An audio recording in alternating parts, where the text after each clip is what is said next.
former President Donald Trump suing CNN. Hi, I'm Paul Barry. Trump's doing what?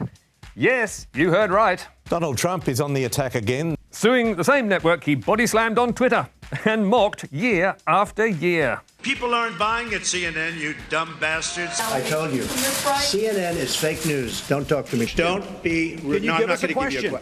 I'm not going to give you a question. Can you state categorically? You are fake news. So, what's Trump's beef with CNN now? Well, he's Claiming the cable news network is part of a plot to derail any possible bid for his re-election in 2024. And not only does Trump say CNN's nasty and unfair, he says it also calls him names. Including racist, Russian lackey, insurrectionist and Hitler. Which brings us to the phrase, the big lie. which is what CNN's presenters call Trump's claims of fraud in the 2020 election.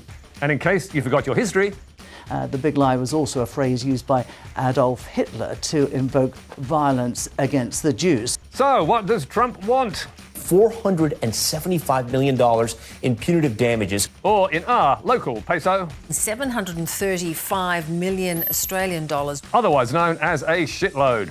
So, in a country where free speech is protected by the Constitution, what are Trump's chances of winning? Let's check in with NBC's legal analyst.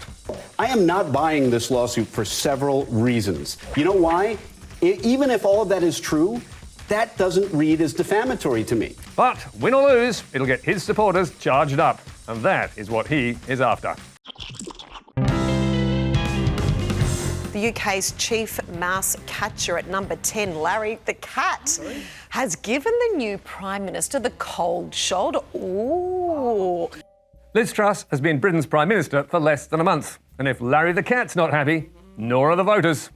Carrie in Birchington says, "What on earth were you thinking?" And Lydia says, "Are you ashamed of what you've done?" And what about the British press? Well, they were pretty feral too. This isn't going well. In these terrible, catastrophic interviews. Do you see what I did there? It's not a car crash, it's a multi-car pileup. On Friday, the lady was not for turning.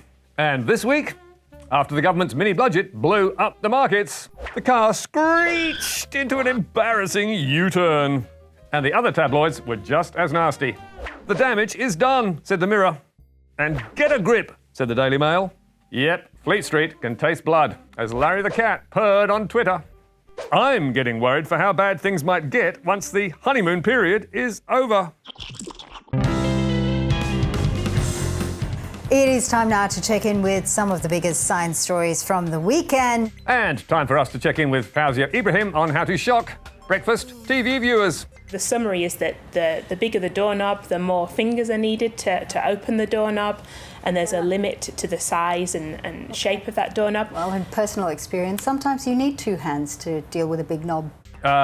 Come again? Sometimes you need two hands to deal with a big knob. ABC Weekend Breakfast, spicy and smutty. And on that, Fawzia has form, with another joke from the Kyle Sandilands playbook back in June.